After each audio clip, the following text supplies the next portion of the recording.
Well, it's that time again. Let's walk in faith, talk about anime, and grow together.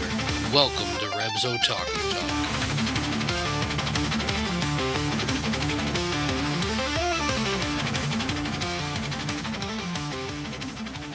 Hey Otaku family, welcome to Reb's Otaku Talk, Studio Ghibli Fest. I'm your host Rev, and with me are my co-hosts K2. Howdy, howdy. And Raver Mom. Hello. This season we're diving deep into the whimsical, heartfelt worlds of Studio Ghibli, where fantasy meets faith and wonder points us back to the creator. Whether you're a lifelong Ghibli fan or just discovering these animated masterpieces, we're here to explore each story through the lens of Christian values. From the skies of Laputa to the forest of Totoro, we'll uncover powerful themes, spiritual insights, and the beauty of God's truth woven into every frame. So grab your favorite snack, open your heart, and get ready for a journey where faith and fandom soar together. This is your Christ Walk with Otaku Talk. Studio Ghibli Fest starts now. In today's episode, we are going to hobble into the world of Howl's Moving Castle to learn the battle for our hearts. Howl's Moving Castle was directed by Hayao Miyazaki and released by Studio Ghibli in 2004. It follows the story of Sophie, a quiet young woman who works in her family's hat shop. Her ordinary life changes forever when she is cursed by the Witch of the Waste, transforming her into an elderly woman. In search of a way to break the spell, she finds refuge in the magical walking castle owned by the mysterious wizard Howl. Within its creaking doors and shifting rooms, Sophie meets the fire demon Calcifer, the young apprentice Markle, and most importantly, Howl himself, whose kindness, vanity, and hidden brokenness draw her into a world of adventure. As war looms across the land, Sophie discovers inner strength, compassion, and courage she never realized she had. Her bond with Howl becomes a powerful force that helps him confront his fears and protect those he cares for. While she learns that love, given freely and without fear, is one of the greatest kinds of magic. The film masterfully blends fantasy, romance, and anti-war themes, all guided by Miyazaki's signature storytelling and visual artistry. Ultimately, Howl's Moving Castle presents a tale about identity, sacrifice, and the healing power of unconditional love in a broken world. Okay, we've all... have we all seen the movie before this? No. No? This is your first time? Yeah. And we know that Raver Mom has seen it because she has constantly stated that this is her number one. Yes. Alright, so, Raver Mom. What? I'm gonna kick it off with you. What is your opinion, take, your absolute thoughts on Howl's Moving Castle? Well, I don't know. I mean, I just all around like it, or love it, whatever. It's not like it's my number one or anything. I'm just kidding. As if. Well, I think this was our first one that I watched with you. Like No. This one and Kiki. Kiki's delivery service was the first one. Yeah, and then this one. And right? yeah. I don't know. I like it because I feel like it has a little bit of everything in it. Mm-hmm. It's got the drama. It's got the romance part of it. But to me, I mean, it's got the war. It's got the good and evil. And then it has, like, the nature part of it. Like, it's got a little bit of everything. This is going to be kind of corny. Okay. But Howl reminds me of you. Of whenever we first met. I mean, like, the first part of our friendship and our relationship, how you were like this,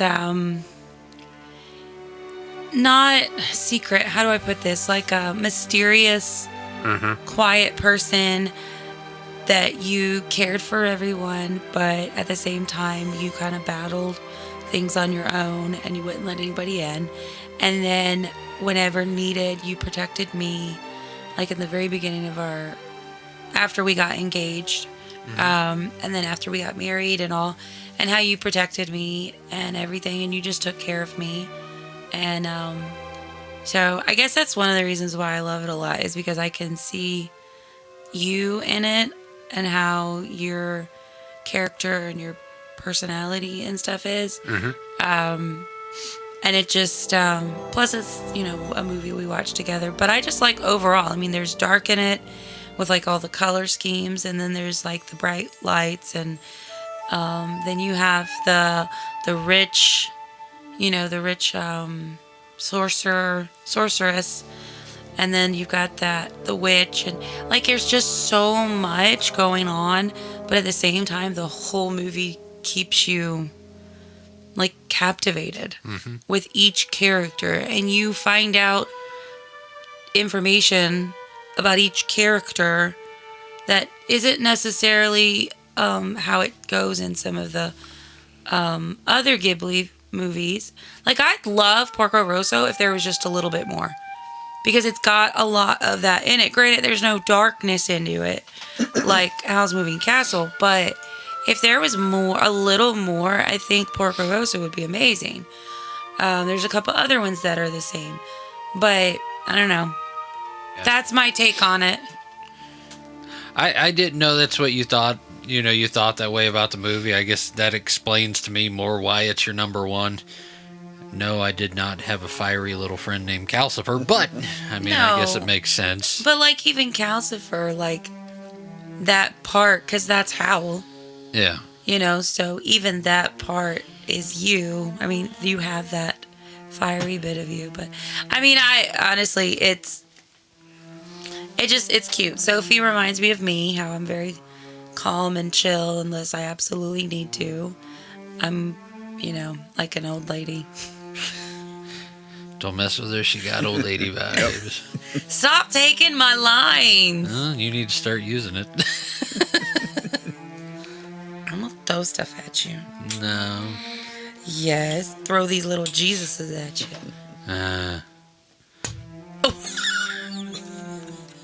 Mic drop. Oh my gosh. But anyways, yeah.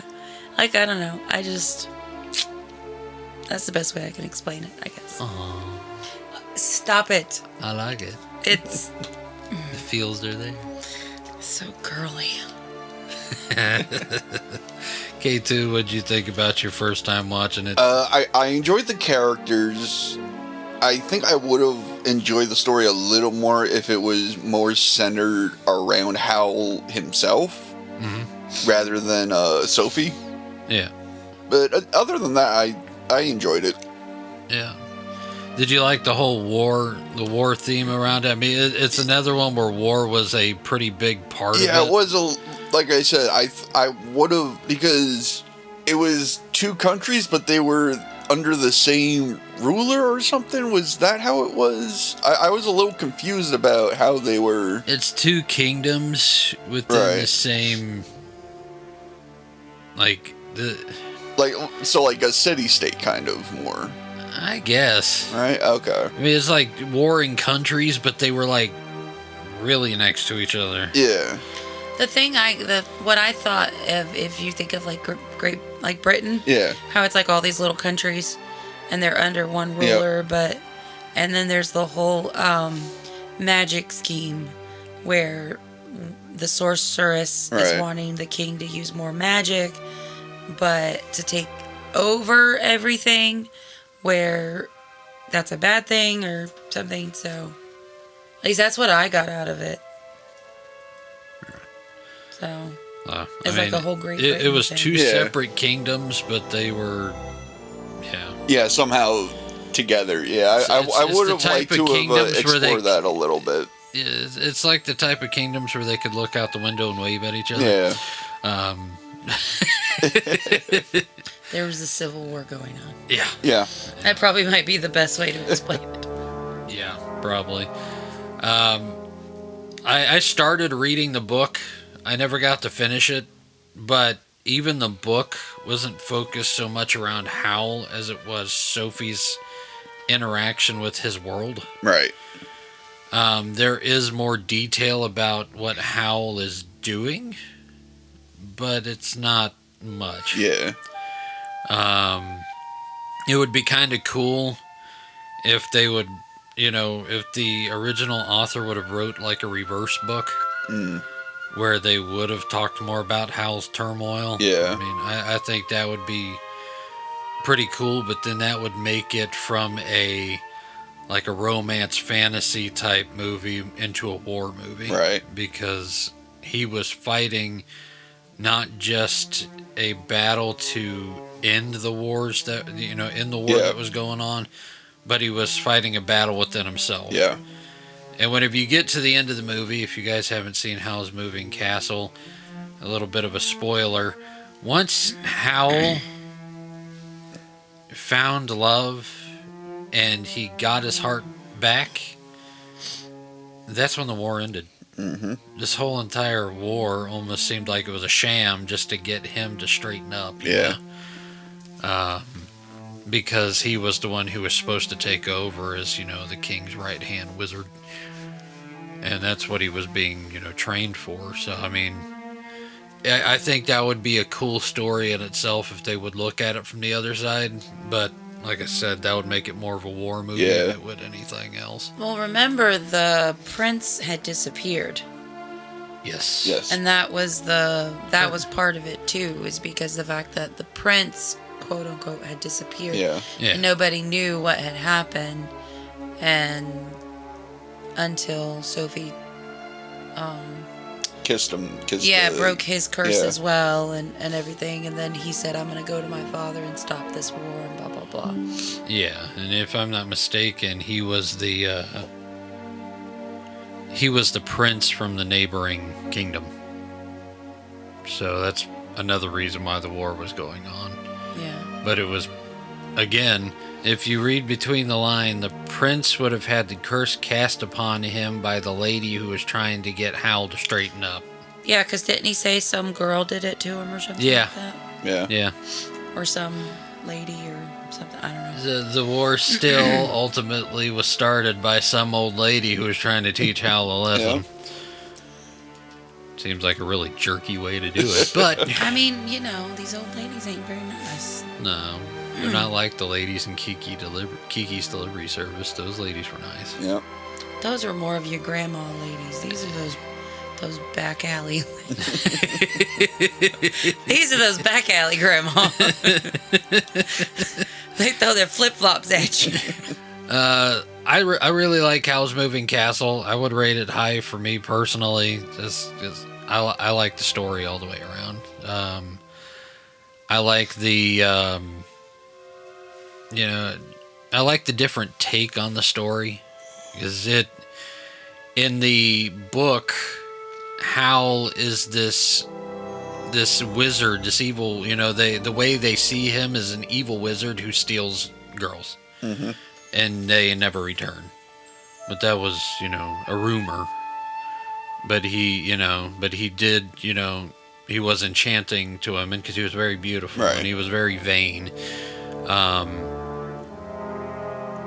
Which we can see by the way he pitched a fit because his hair went to a different color. Listen, I mean, it was a ginger at first, so I could understand that. Maybe that's another reason why he reminds you of me, is because I was blonde with you a little bit at the beginning. I'm ginger on the beard and I got black on the top of my head. Yeah, and if your hair ain't right, you throw a massive fit. Well, I guess I am Howl. Okay. But I've got a magical personality. We're just gonna skip right over that part. So, I mean, the way Miyazaki looked at it was, he had that charming side of Howl that he put in there, but he didn't put in the whole thing of, just how bad, Howl was portrayed in the book. I mean, you got the girls talking rumors of, oh, Howl steals girls. Yep. But, they kind of joke it off, where in the book it was a serious thing, like they almost talked about him like a Jack the Ripper type deal. Okay. It was a very serious, offensive thing that the girls would disappear whenever they talked about him in the book. So I like the fact that Miyazaki just decided to look away from that, how harsh the rumors were, and look more toward who Howl actually was throughout the rest of the story. And he kind of set him up for you to see who Howl really was from the get-go. Right. Versus the confusion of, we're going to say he's a really bad dude for 15 minutes, but he's really a nice guy. You know, so I like the way he did the story up. Calcifer is like my favorite guy. Yeah, I think, he's probably my favorite. Awesome. Yeah. Raver Mom, she don't you have something that says may all your bacon burn? Don't you have something that says that or something like that? Mm-hmm. Yeah. Love that part. It's a sticker on my Awala in there. It's Calcifer, and it says, "May your bacon burn." Yeah, that's awesome. Oh, wait a minute. Actually, no, it doesn't. No, it actually does not. The thing that I want is it's like a figurine of him that says that. My sticker says, "A heart's a heavy burden." That's what it is. Mm-hmm. That's what my sticker says. Yeah. And it's Calcifer. Just Calcifer on it. Oh, cute. So, it's awesome whenever I have kids. They're like, "What is that?" I'm like, it's Calcifer. And I have to leave it at that. It's a character in a movie, because if I say that it's a fire demon, like at the school I work at, then that would not be. Yeah. Well, my whole thing is they called him a fire demon, but then whenever she went back, because Calcifer didn't remember what he was originally. He called himself a fire demon. But once you hit the end of it, and he gives Howl's heart back, gives it to Sophie for Sophie to give it back to Howl. He realizes that he was a star. He wasn't a demon at all, which was, really, really cool, and kind of speaks to, how some people can see themselves. But I always thought that was pretty cool. He saw himself that way until his eyes were open to who he really was. Mm-hmm. But that's an episode for another day. Yeah. Now I found a vinyl for the Cooper out there that says "May all your bacon burn." I wanna stick it on there. I feel like Howl's Moving Castle has quite a lot of good quotes, not just that one. Yeah. Or a heart's heavy burden. It's, "I'm a fire demon." His whole big thing when Calcifer goes crazy, and then some things that Sophie says, and I feel like there's a lot of good quotes that you could just do like a whole big spiel. Yeah. On in general. Mm-hmm. Yeah. So Raver Mom, what would you rate it? Are you kidding? I've got to ask. It's a 0. I'm kidding. It's a 10 out of 10. Are you... Okay. That should be a given. I know that's a given, but I still have to ask K2, what's your rating? I'll give it a 7. A 7? Nobody likes you. Yeah. I'll give it a 9. I'm kidding, K2. I will give it a 9. So, I mean, putting all that together, it pretty much just makes it a 9. Yep. Yeah. Rebs Otaku Talk gives it a 9. Raver Mom says give it the pity points, it's a 10. No, right. I'm thinking a 10, a 9, and a 7. That doesn't give it a 9. That gives it an 8.5. Shows your... We round up. You're giving it that half pity point. We have been rounding up all season. No, you haven't. Fine, it's an 8.5. Rebs Otaku Talk gives it an 8.5 out of 10. Just because Raver Mom wants to make it lower. Okay. Throw another little Jesus at you. We all need a little Jesus in our lives. Yes, we have these little Jesus figurines, and she keeps throwing them at me. All right. It's either that or candy and marshmallows. Please don't throw the candy. Marshmallows, okay, as long as we clean it up. Okay. Oh, All right. you miss me? Yes. Yes. Wow, that was real quick. We love you, and we love this movie. Yeah. They just love laughing at me. No. We've been hanging out too much. Yes, we have. Oh, yeah, they have. It's okay. He needs a bruh. Yeah. Like, Bruh. Bra.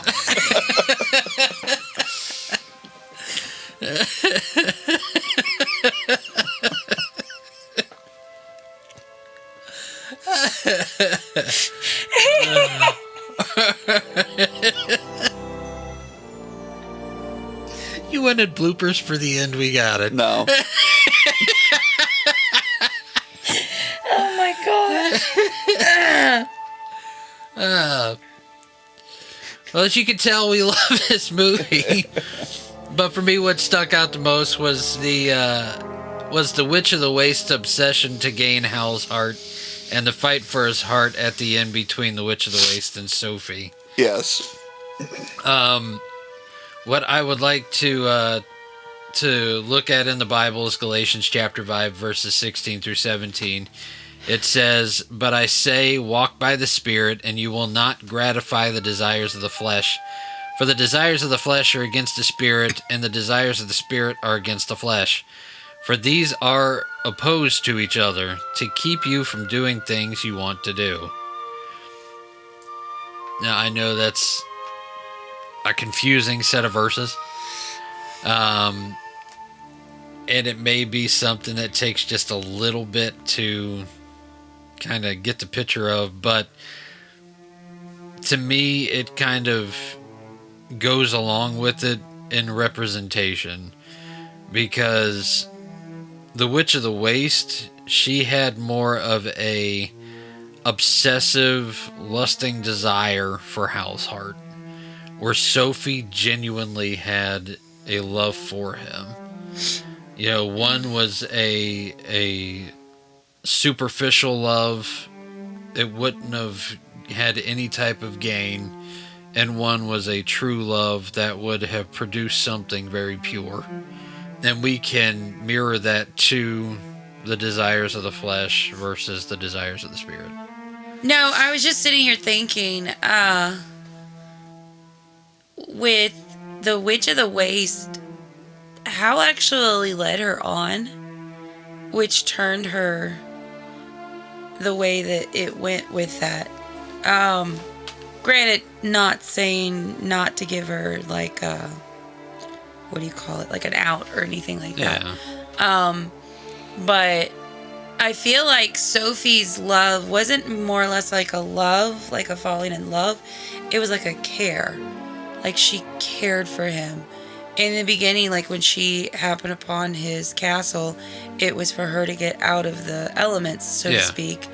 And then, of course, there's this child. So what is she going to do?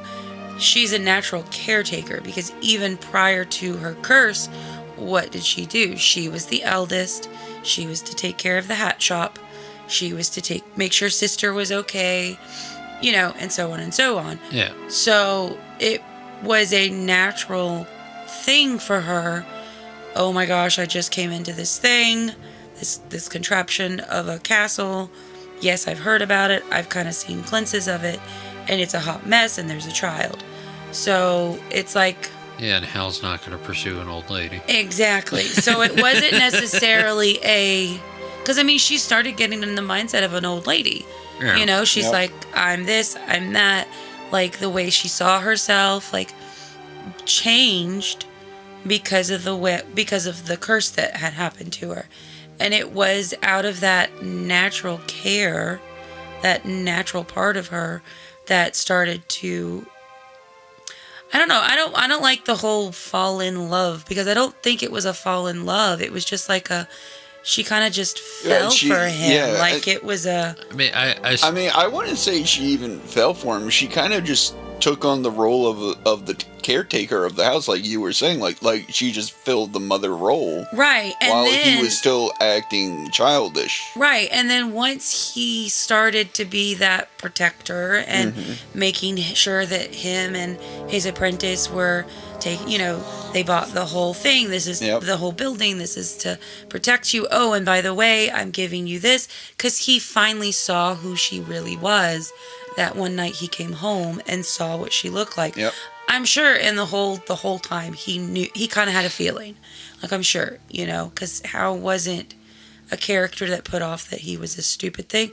He might have been immature and very childish, but at the same time, he was a very, very smart character.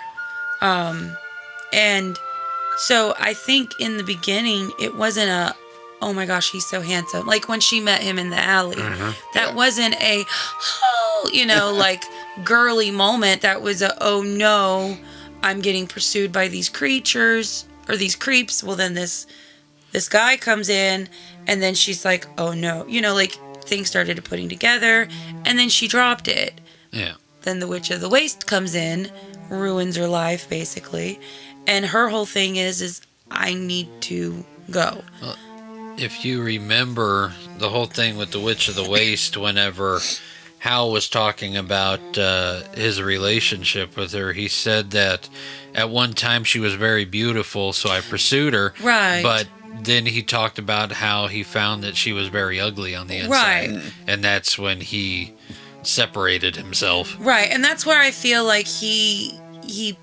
like saw her true self. Yeah. Just like he saw Sophie's true self.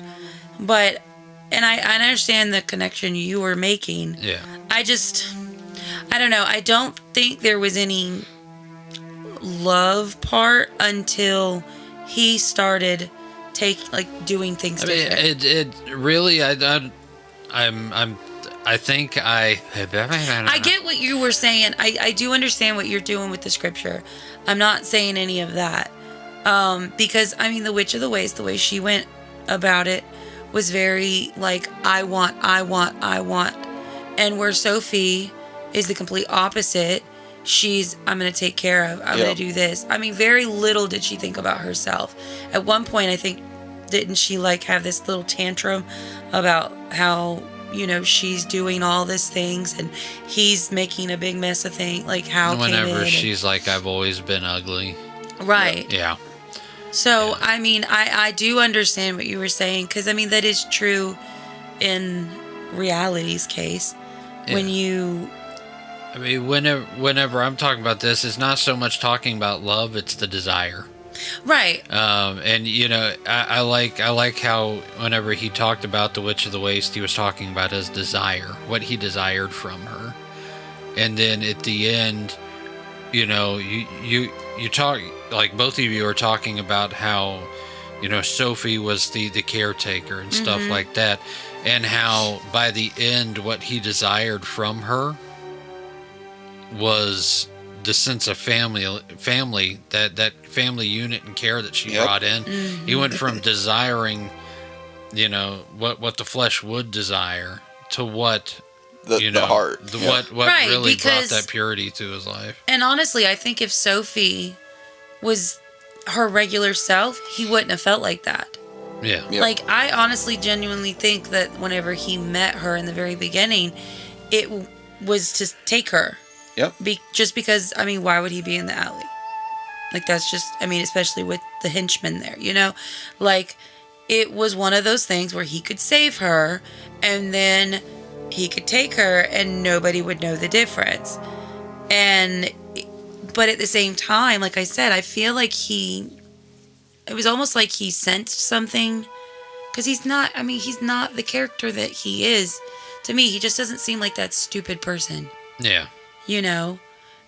But Sophie still in the beginning, I'm not that pretty. Especially compared to her sister, and the mom? The stepmom. The stepmom. Yeah. She's very plain. She's a plain, but if she wouldn't have been changed he wouldn't have thought anything of it. Yeah. He would have just taken her, if that was who he was, Yeah. then it would not have been a big deal. But at the same time, because of the way she looked, it also had something to do with how, like, that to me changed him. Yeah. You know, because, like, there's this person who is cursed just like he is, you know, and she is being selfless and caretaking and doing all these things. Yeah.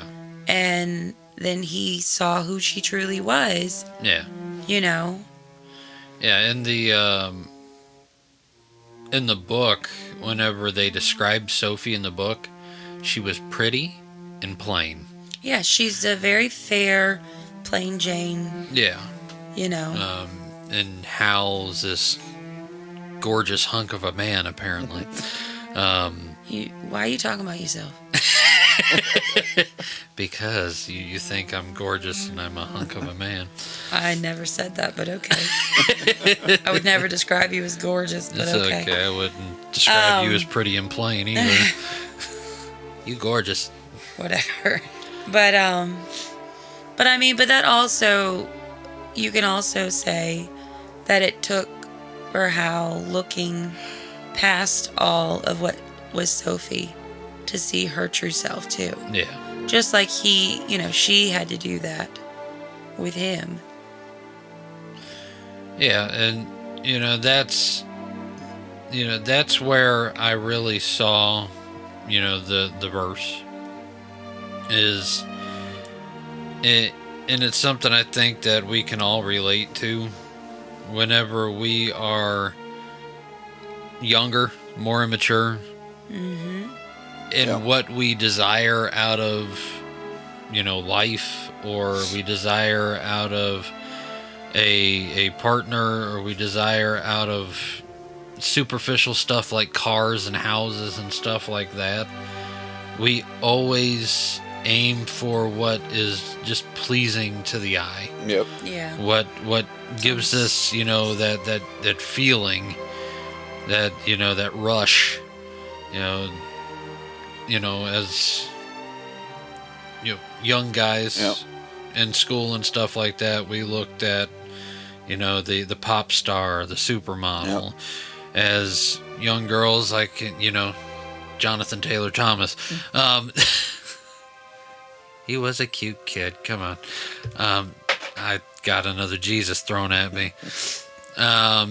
You're so weird. My bad. But like me, I looked at me and a buddy of mine always talked about crotch rockets. Always street bikes, or we'd talk about McLarens or something like that. In reality, all those things are nice, but what true point would they have had besides this thing costs too much money, it costs too much money to keep, too much money to maintain, okay, now I'm broke. Yep. If I'm just as superficial and wanting a supermodel, if that's what I ended up receiving and I looked at it in that way, that's kind of what I'm going to get out of it. Now, me, I was lucky enough to where, God gave me a beautiful woman. God gave me exactly what I desired, and, it's been fulfilling, throughout the 18 years that we've been married. And, I wanted the sports car. I wanted the hot rod. And, I got a Mini Cooper. And my dream car is my first car, funny enough. It's a little Honda Civic. It's no longer a McLaren. But, as we mature, we see the true important stuff and the difference between what we desire with our mind versus what we truly desire with our hearts. Yep. And we talked before about how the battlefield for our heart was in our head. And desire is one of the hugest things. What the flesh desires versus what our spirit desires. And it's that battle. And this movie is a huge lesson to that battle to me. I didn't have many desires like what you're talking about, honestly, when I was younger, as I guess sad as that sounds. It's not sad. It means you weren't superficial.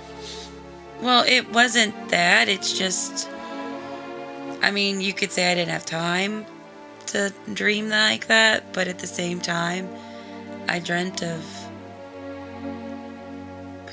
how do I put this? I dreamt of being accepted. So that's not accepted and protected. That's what I dreamt. And that's where you are, Sophie. Straight up. That's where you are, Sophie. And that just shows how much I relate toward Howl even further. I want blonde hair and a house that walks. Well, I mean, you do want to try and put blonde highlights back in, so. Hey. I didn't look bad with blonde highlights back in the day, thank you.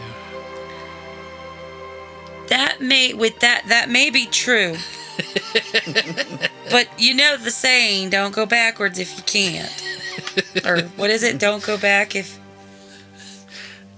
'Cause you can't. I don't know. In the words of Timon the meerkat, leave your past behind There you. you go. I was going to say, there's a saying about the past, and I cannot... Oh, my goodness. Anyways. Hakuna Matata. Move on. In Howl's Moving Castle, so much of the real conflict isn't on the battlefield, it's inside the heart. We see Howl constantly torn between selfishness and selflessness, between running away from danger and standing up for the people he loved. His struggle mirrors what Galatians 5:16 through 17 teaches us, that there is a battle within each of us between our flesh and our spirit, between fear and freedom, between the easy path and the right one. Sophie becomes a living reminder of grace in Howl's life, encouraging him toward courage, love, and sacrifice, rather than the emptiness of self-preservation. Just like Howl, we are invited to walk by the Spirit even when it's difficult. When we choose to love over selfishness, forgiveness over pride, and compassion over comfort, the Spirit shapes us into who we are created to be. The battle for the heart is real, but we are not left to fight it alone. God strengthens us day by day to choose what is good, noble, and loving, because when the Spirit leads, even the most guarded heart can be transformed. Question time. Yay. I like questions. So, how does the relationship between characters in the film help guide them toward who they are meant to become rather than who they are tempted to remain? I think if they would have stayed, each character, if they would have stayed in their current form, I guess we'll say that, current form at the beginning of the movie, with Sophie, the Witch of the Waste, with Howl, then I think that there wouldn't have been any change whatsoever. I feel like with the Witch of the Waste, her losing her powers, that helped her. For her it didn't change. Because she still became obsessed with Howl when Sophie brought to light Howl's heart. Yeah. Like, she fought over that, and but to me that just showed who she truly was versus like this wicked, ugly, it showed her true form, so to speak. Yeah. Sophie, I feel like she kept looking at the outside of herself. Mm-hmm. And because of that, her perspective of herself was very low. And she needed a change of venue, so to speak. And in order to do that, she was able to see her true self, be her true self, because she wasn't worried about what people thought of her. Because who's going to believe, an old lady would be any different. They're not going to think anything of an old woman that is mouthing off or, saying these weird things, or they're just going to take it as is. But it gave her an opportunity to be herself. And so she became comfortable like that. And Howl, like, he had to, granted, I think his meltdown, is what changed him, because after that, he saw Sophie in a different light, I feel like. Yeah. Yeah. So, there's my answer. Cool. K2? I think Raver Mom just stole everything I could really say.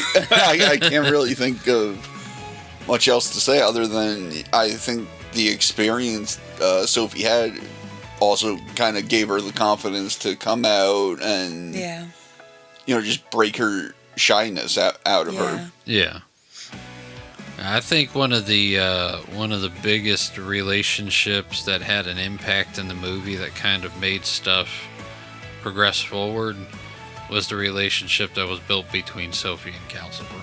Mm-hmm. Because, in a kind of passive way, Sophie was learning Howl's heart. Mm-hmm. Yeah. Because she got to know Calcifer so well. And even whenever it came to the way she handled Calcifer and stuff like that, that's the exact way she ended up having to handle Howl. But you notice the more that she handled Calcifer, and the more she was stern with him, and the more she showed kindness to him and compassion for him, and they built that trust between Calcifer and Sophie, the less that Howl was grumpy toward her. The less Sophie had to, be that way toward Howl, because of the fact that that was like a direct relationship that she had with his heart. Yeah. And whenever she put the heart back into Howl, whenever she gave the heart back, all of that kind of like transferred. So, fun question. Which character would you want as a roommate in the castle if you had to live in it? Totally Calcifer. Calcifer? Yeah, agreed, Calcifer. It's okay, I'm Calcifer too. Because honestly, I already have 4 kids. I don't need another Markle. I'm good. And the Scarecrow I'd get irritated. Because he doesn't talk back. Well, he doesn't talk back, and it's an onion. It's a turnip. Turnip, onion, whatever. They still smell. Yeah. Okay. I can agree with that. And Howl at one point would annoy me if he had one of those mini meltdowns again. Yeah. And I would no, you get up, suck it up, and clean up your mess. Like. Yes, and as soon as Howl would take the pan away from her one too many times, that'd be it. Yeah, I'd smack him with it. You want the pan? Yeah. Because I'd love a sparring match with Calcifer. That'd be awesome. I don't know, man. He's pretty witty with some comebacks. It's okay. I am too, remember? Yeah. Howl's Moving Castle reminds us that the people around us can shape us in powerful ways, helping us to grow into our best selves rather than staying stuck in fear or selfishness. And just like choosing the right roommate in a castle, the relationships we invite to our lives can either hold us back or inspire us to become who we're truly meant to be. Boom, boom, boom. Ba-da-dum, boom, boom. Trivia time. We haven't done trivia in a while. But since this is being released Thanksgiving week. After Thanksgiving. Post-Thanksgiving. So I hope everybody had a great Thanksgiving. Yes. We technically haven't had ours yet. Not yet. No. So for us, this trivia game is pre-Thanksgiving. For you guys, it's post-Thanksgiving. Because we are doing Thanksgiving trivia. Well, of course, that's what you already said. Wow. You know, I can edit this around to make it to where it sounds like I said it the first time.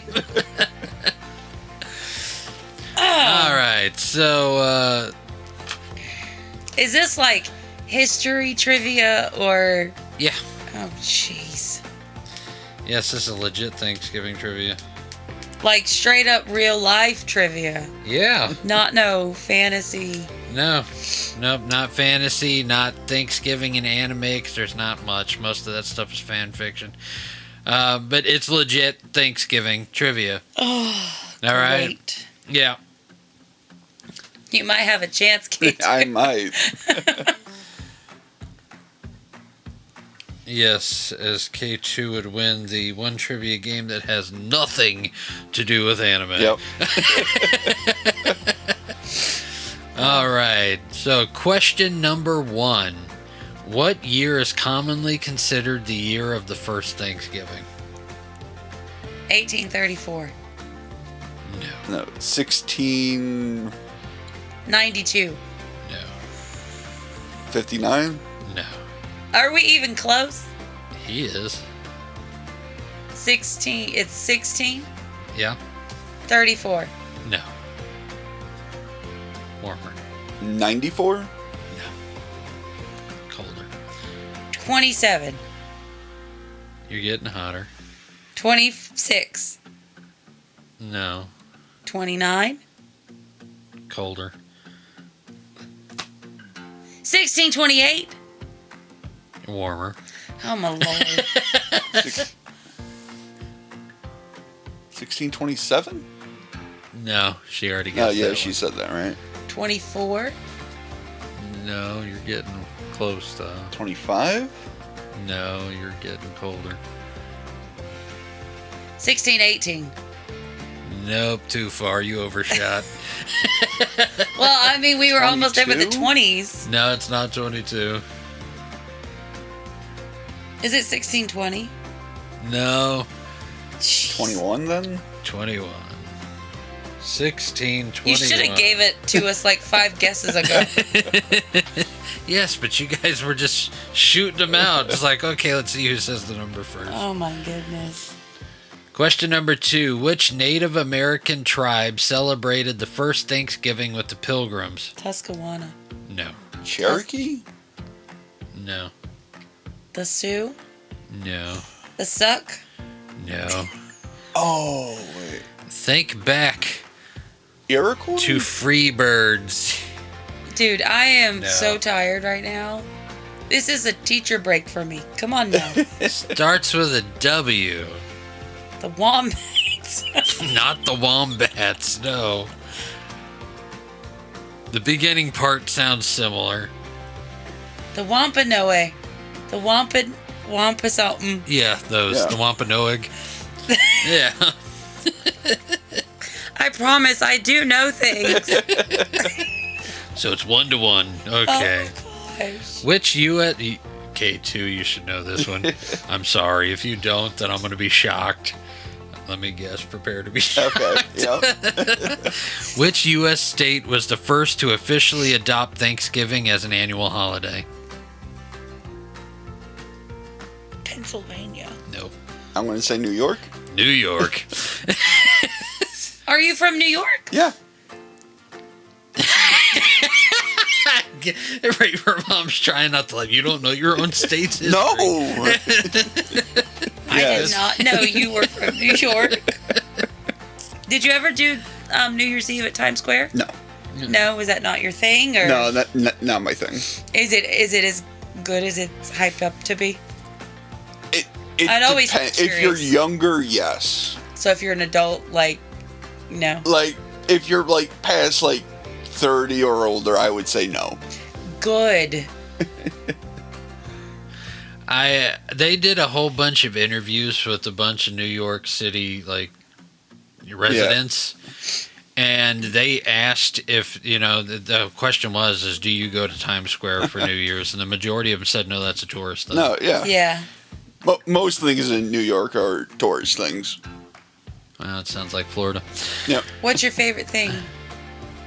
Ooh. Like, or what was your favorite thing when, like, because you grew up there, right? Yes. So what was your favorite thing growing up to do? My favorite thing to do growing up, Is- it's gonna be boring, just chilling, hanging out at the house. Okay.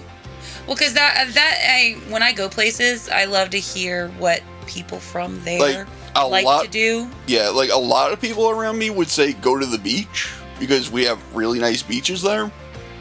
But I hate the sand. I hate the beach. So that's not my thing. Okay. Yeah, I had another friend from New York whenever we first got married, and we asked him the same question, and his answer was the drag strip. Mm-hmm. Yeah, taking the car to the drag strip. Other than that, they just chilled at home, too. Yep. It's kind of cool. New Yorkers just be chilling at home. When they're not raging on the street. Yep, there you go. Question number 4. What is the name of the ship that brought the Pilgrims to America? Mayflower? The Mayflower. You didn't answer that on purpose, did you, Raver Mom? No, I was actually second guessing in my brain. Ah, gotcha. I'm like, there was another one, but I don't remember what it was called. Okay. Which U.S. president made Thanksgiving a national holiday? Grant. No. Lincoln. Yep. Oh. I thought it was later than that. Nope. It was Lincoln. Poor Lincoln. Here we go. The question that we've all been wondering, if this tradition was real and who made it. Which president began the tradition of pardoning a turkey? I thought that was fake, but no, apparently No, the Trump, whole pardon turkey thing is legit. Trump just did it. It was this beautiful white turkey. It was huge. And he did it the last time he was in office. Well, that's cool. Yeah. And then if I'm not Yeah, mistaken... it's a thing they actually do. Yeah. Does the turkey get pardoned for the following year? Yeah, they go to like a ranch or something. Yeah. Ah, presidential ranch. Something like that. I got a turkey They go farm. somewhere. Yeah, it's a real thing. Wow, that's crazy. Because if I'm not mistaken, I remember Bush doing it. Yep. Uh-huh. And Clinton. Yeah, they all do it. Was it Bush Sr.? Yes. Oh, I got it! really? I was thought like, it I was trying to older remember who tradition the than first that. one I remember It was George H.W. Bush. I was Oh, trying to wow. remember. Because Oh, I so remember. it's a fairly recent tradition. I thought it was much older than that. It was in the 80s. Thank you for Wow. saying that. Because now I don't feel too old. But yeah, it was this beautiful white turkey that Trump just parted.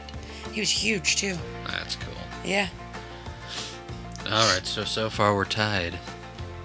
This is becoming a good game. All right. So what day of the week is Thanksgiving always celebrated on in the Thursday. U.S.? K2 jumped it. There you go. Which department store began the tradition Macy. of the... Yes. Thanksgiving Day Parade. I have a student with that name, and every time it was said, yes, I have a parade. I mean, she's hit it every time. Yeah. Every time. It was so cute. Macy started the Thanksgiving Day Parade in 1924. Mm-hmm. Yep, it's very old. All right. Question number 9. What popular side dish was originally created by Campbell's Soup and became a Thanksgiving bean casserole. staple? Yes. In the 1950s. Wow. As I'm gonna maybe try and attempt it this year. Here's one. On average, how many pounds of turkey does an American eat each year? 5, 10, or 15? 15. Yeah, I want to go 15. It's 15. I do Raver not. Mom has pulled ahead. She's ahead of you too, Yeah. man. Listen, I do not, but I definitely do. Yeah, I definitely do. yeah, he makes up for mine. Which NFL team has played the most Thanksgiving Day football games? Oh, gosh. Cowboys? Nope. The Chiefs. Nope.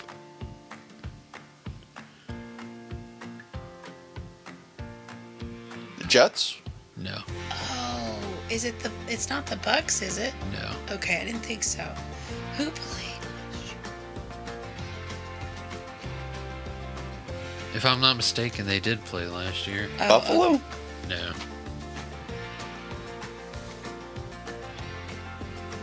Kansas City?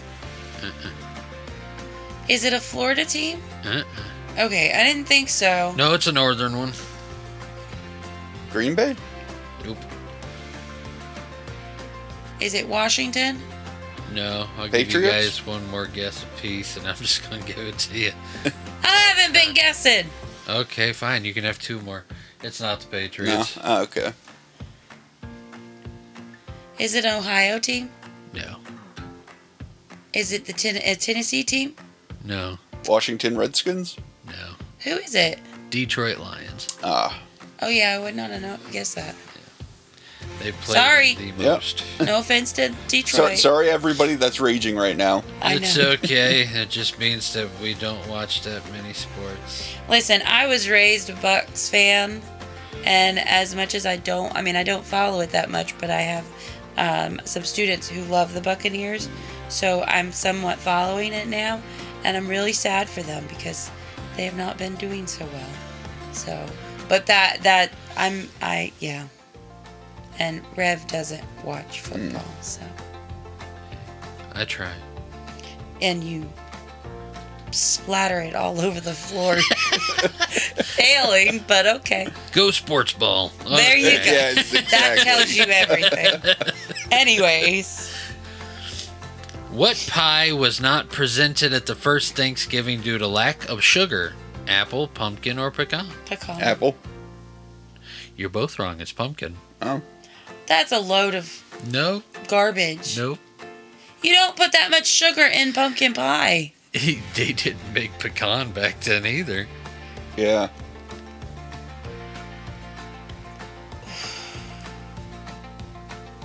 Well, no pie for you. Why are you upset with me? It's not my fault that history did this. You didn't have to ruin my bubble either. Oh my goodness, you're gonna get pie. Jeez. I need pie. You do. What is the most popular Thanksgiving dessert? Pumpkin pie? There you go. Did you just make that up so I get it? No. That legit was the next question.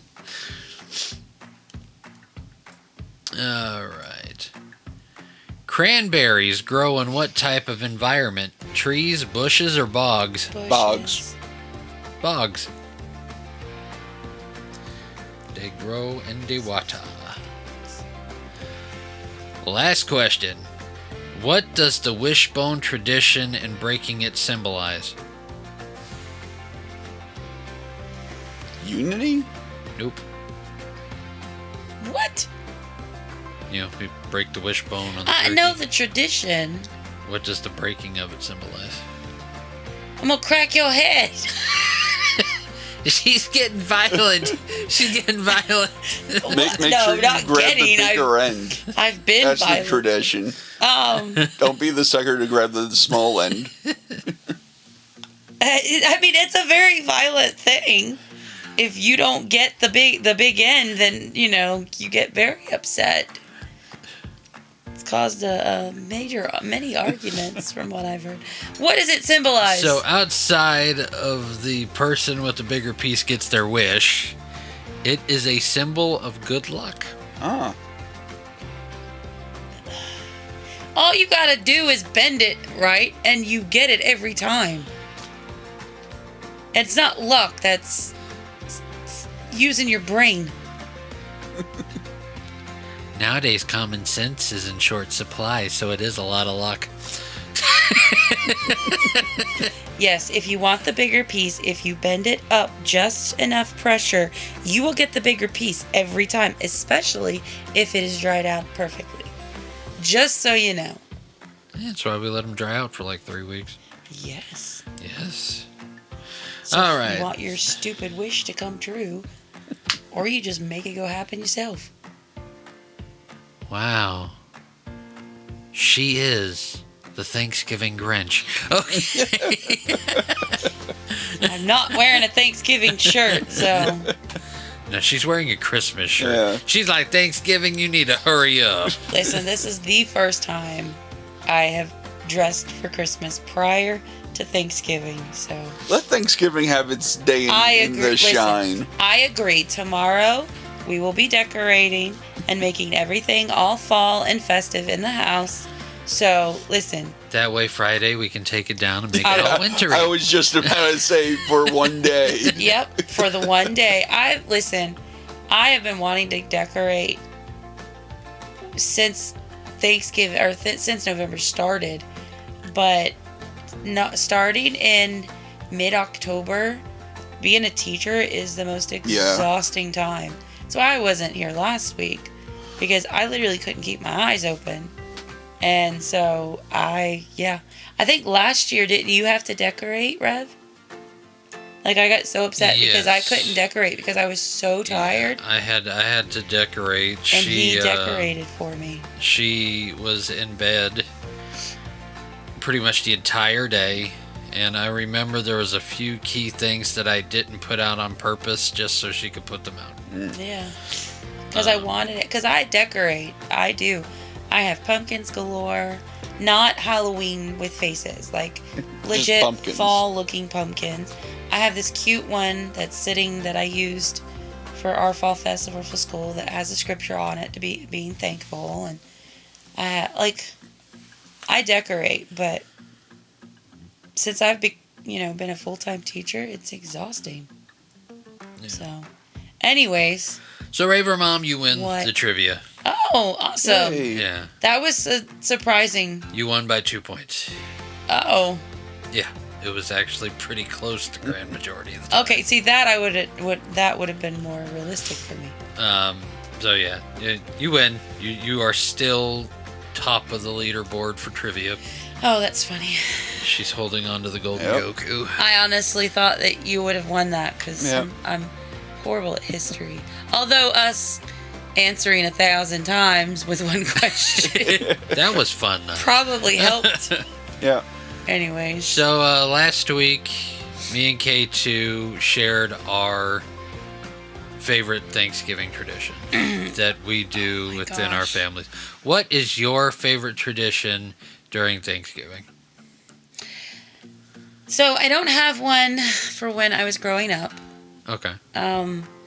Just because the holidays with my family sometimes weren't as family loving.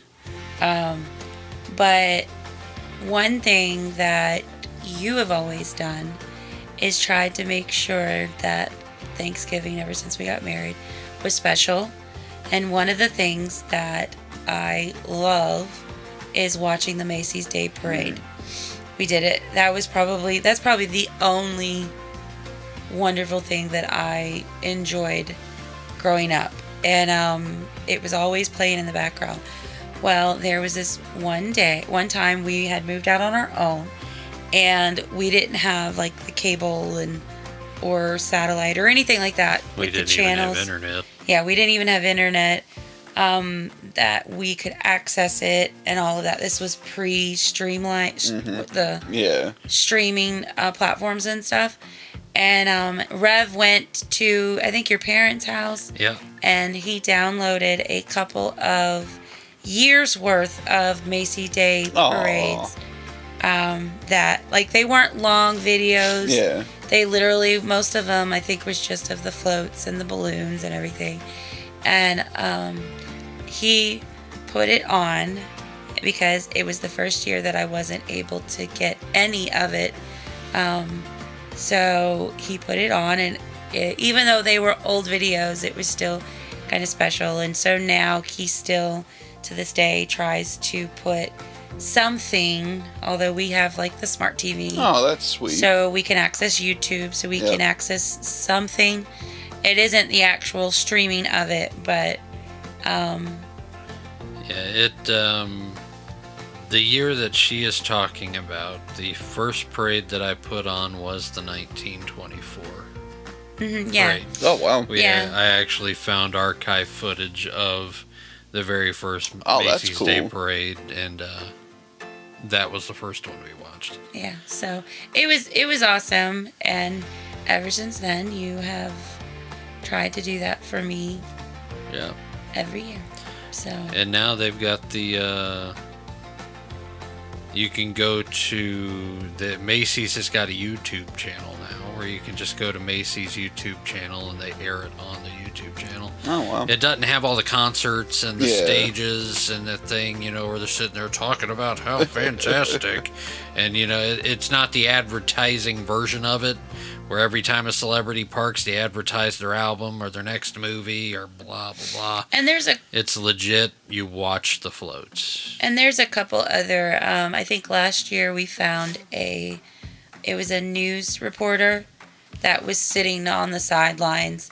So it had a lot of random conversations or the ground or the back of people's heads. It wasn't like you said, the production thing. Which honestly, I don't care too much for listening to people lip sing or watching people lip sing or, and all of that. So, probably the only part that I would love to see are the Rockettes. That I liked. But other than that, I just like having it in the background, seeing the floats, watching the wind attack. A few of them every year. So. Watching it the way we watched it last year, because it was a street view and it wasn't, like I said, the production one. We actually watched the live footage of the Monkey D. Luffy float popping. Oh wow! Where the guy was at with his camera.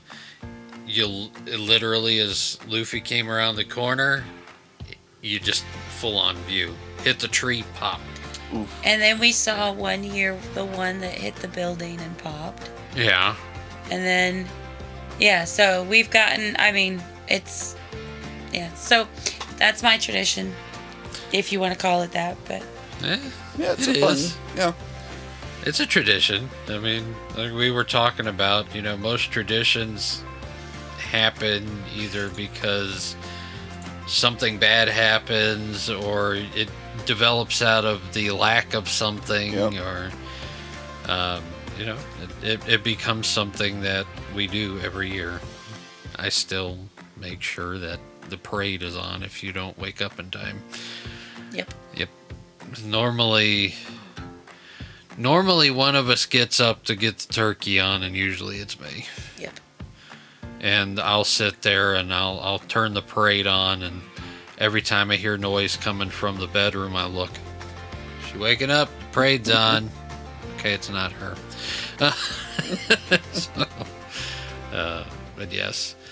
Well, in closing, let's remember Galatians 5:16-17. But I say, walk by the Spirit, and you will not gratify the desires of the flesh. For the desires of the flesh are against the Spirit, and the desires of the Spirit are against the flesh. For these are opposed to each other, to keep you from doing the things you want to do. Join us as we close in prayer. Father God, I thank you for the sacrifice that your Son made for us on the cross. God, I thank you for your word and the many things that it teaches us. And God, I pray that as this Thanksgiving continues to come, that we remember the sacrifice that you made for us, not just in a state of remembrance, but in the state of thanksgiving. You did not have to die for us on the cross, but you chose to do that for us, Father God. And God, I pray that you open our eyes to the wonder that we see in the world and in the lessons and in the beauty that's all around us, even in the worlds created by artists and animators. And I pray that you let our passion for anime draw us closer to your truth. In Jesus' name, amen. Amen. Thanks for hanging out with us on Reb's Otaku Talk Studio Ghibli Fest. Make sure to subscribe to us on your favorite podcast platform, and don't forget to like and follow us on Facebook at Reb's Otaku Talkers and on Twitter at Reb's Otaku Talk. We'd love to hear from you, so drop a comment, leave a review, and share your favorite anime and God moments with the community. Also, check out Reb's Otaku shop to grab some awesome merch. And don't miss out on a bag of Reb's Con Kohi coffee. The link is in the description below. Until next time, keep your anime collection strong and your faith stronger. See you later, guys. Take care, guys. Enjoy those leftovers. Bye. Listener mail and fan debates. We love the art the Lord creates. From Studio Ghibli to Naruto, God speaks in ways you didn't know. Stories rise like rising sun. We break them down one by one. Chew, this ain't just hype, it's revelation. Anime with holy inspiration. Otaku life with transformation. Faith and fandom, no limitation. It's Ribs! Otaku talk! From JoJo's post to Spirit Lead, we laugh, reflect, and plant that seed. It's Ribs! Otaku talk! So hit that play, don't walk away. Let's eat and grow in Jesus' way. O-T-A-K-U, talking truth in all we do. Revs crew, rolling through. Faith meets fandom just for you. Like, Bruh. Bruh.